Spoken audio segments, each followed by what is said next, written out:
This is the StarCraft BSG Cup. We have got CaptainJack here spawning in the top left corner as the green Terran player. In the bottom right we have Aeon. This is the finals. This is the best of 5. This is game 5. The winner of this game, this specific game, will win this whole tournament. So this is quite interesting. I want to hype it up as much as possible because it is pretty awesome that Aeon has taken 2 games off CaptainJack, who has taken this tournament twice so far.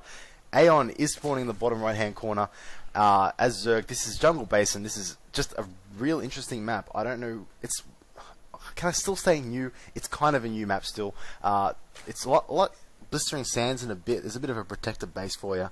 The difference between Blistering Sands is this is, in Blistering Sands, if you destroy the backdoor rocks, the attacker can attack the natural and the backdoor really easily and quickly, whereas defending it takes a long time. On this map, you attack the front door, and then you go around to the natural. You've got to go all the way around here and down there. It takes a long time, giving the opponent plenty of time to go and defend that. So, just a little thing to keep in mind. We're going to see a drone scout out here very early. We're also going to see an SCV scout out quite early here. CaptainJack loves scouting after this supply depot. Been doing it all day. I like scouting early because you can scout out cheese and stuff like that. And hey, we'll see what happens here. CaptainJack getting a refinery, so giving up on his cheese, and yeah, we'll have to see what happens. Going into this game, we do see a extractor going down here. We will see a pool go down as well. This is the Speedling build. We will see expansion soon, but I want to see expansion first, especially on this map. It's kind of hard to sort of deny as Terran, but he is scouting in here. He's going to see the Speedling build, and he will know how to counter it properly. He's going to poke around at one of these drones, should get killed off, or he's going to do a lot of damage. Wouldn't that be an awesome SCV with like 10 kills, winning the game by himself? He's just like holding position, poking them as they walk past, giving them a pat on the back as they ham in their minerals or their gas, and he's just letting it go. Anyway, I'm sure if one of them gets ready, there we go, gigantic, yeah, there we go. Gigantic stacks on that SCV and gets destroyed. Barrett's going down here, nothing really crazy yet.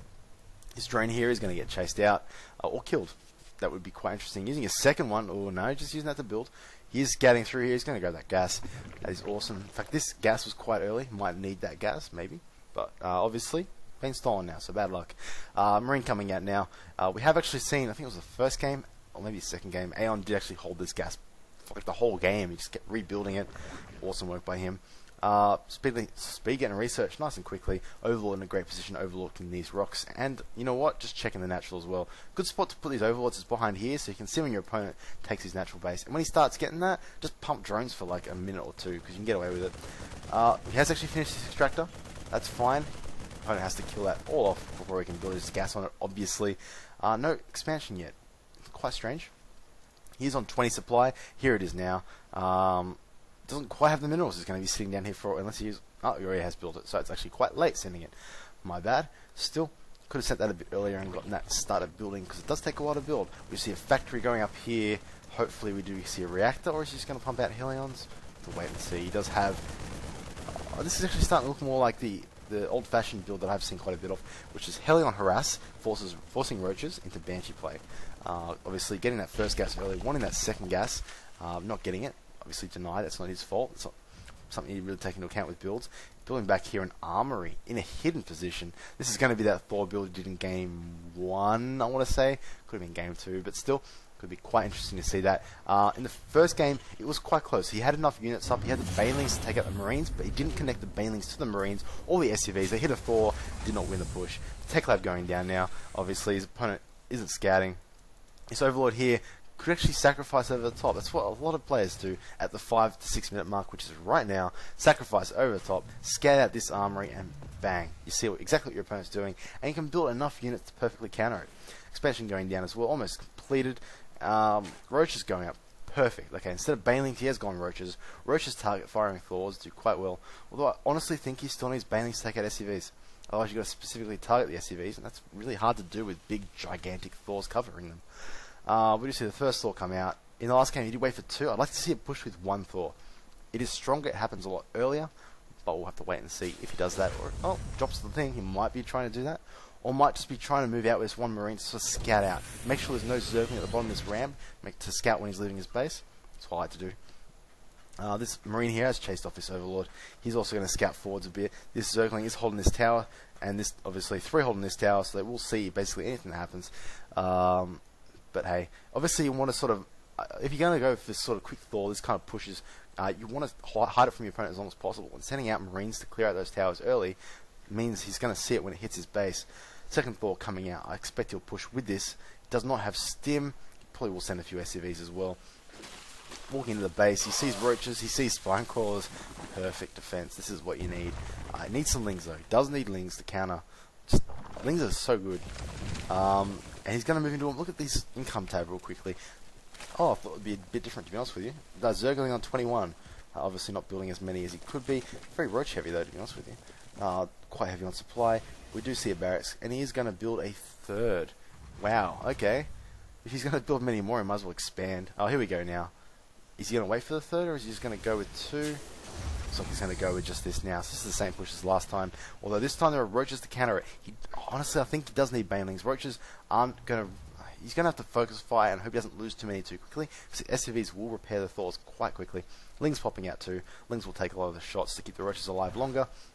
Once roaches start dying, and if SCVs aren't dying and Thors are still up, it gets to be a bit of a problem. It's like trying to kill something that just doesn't die.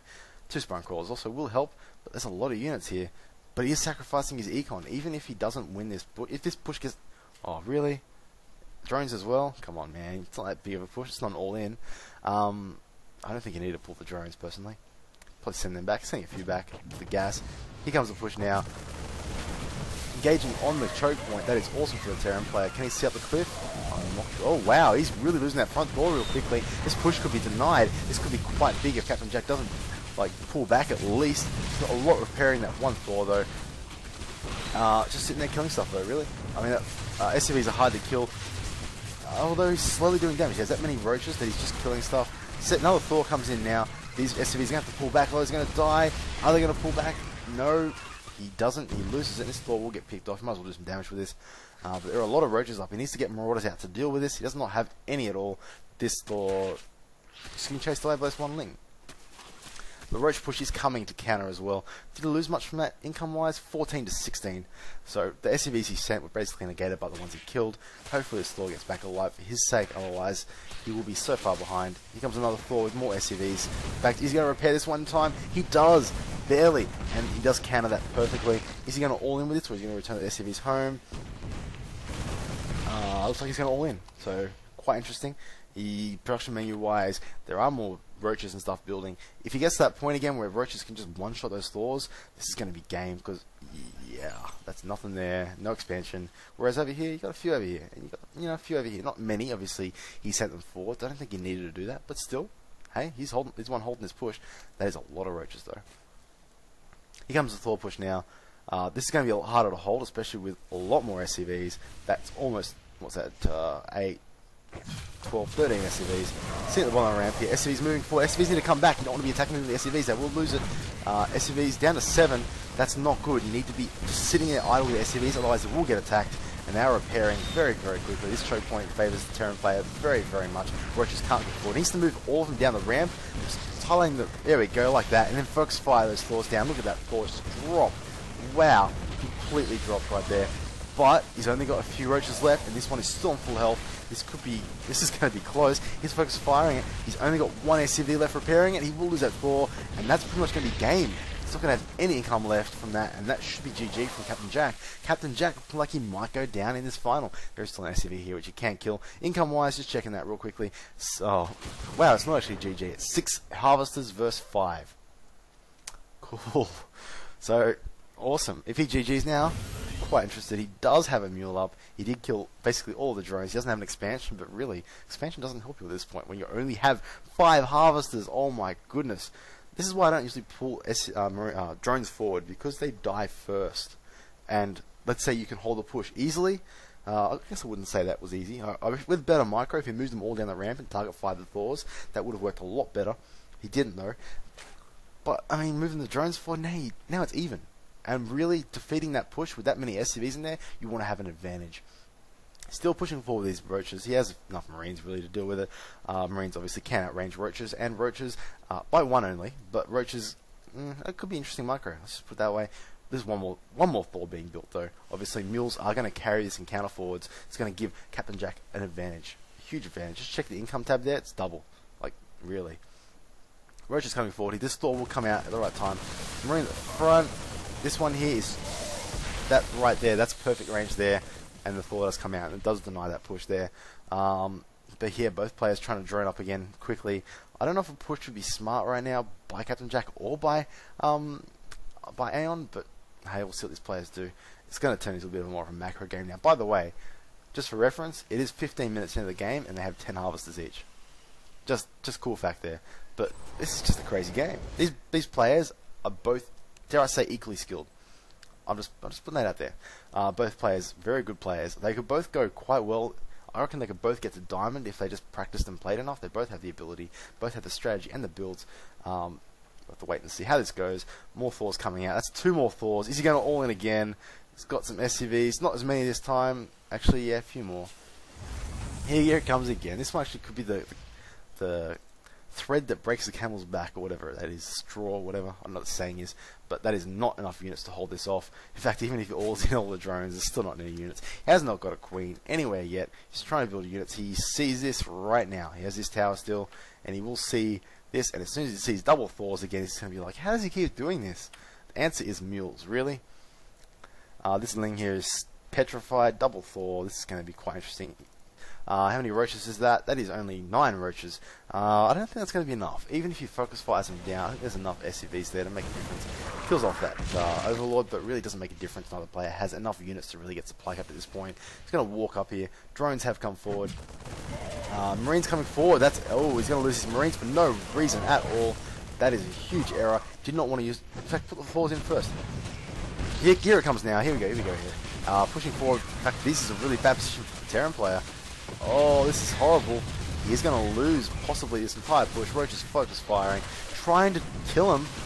Is going to get it. Barely. Yes, does get it. And that will probably be game from CaptainJack. He is now significantly behind the harvesters. Actually, no, he's not. He's equal. Wow, really? You had to send those drones forward, didn't you? Even though you completely demolished that push. Put him at equal footing again. Another Thor will come out, and this is just back and forward seesaw. Someone needs to do something crazy. Like, I don't know, expand. Dare I say, for CaptainJack? Just get an econ going, man. You don't need to be all-inning like this. Oh, he's going to push out again. Roach is coming. This is really, really bad idea here. This is going to probably be game if he focuses down that Thor. Behind the wall, I was very confident he could hold that. As you can see, when Roach's focus fire Thors, they do quite well. And that will be game there. Aero looks like... Aeon, sorry, not Aero. Looks like he's going to take this final game here. SCVs, all 5 of them, come forward and try and hold this. That's going to be game. CaptainJack does lose. Congrats to Aeon for taking out this tournament in the 5th game in the best of 5. So well played to both players, putting in quite a bit of a show for us. So thanks for watching.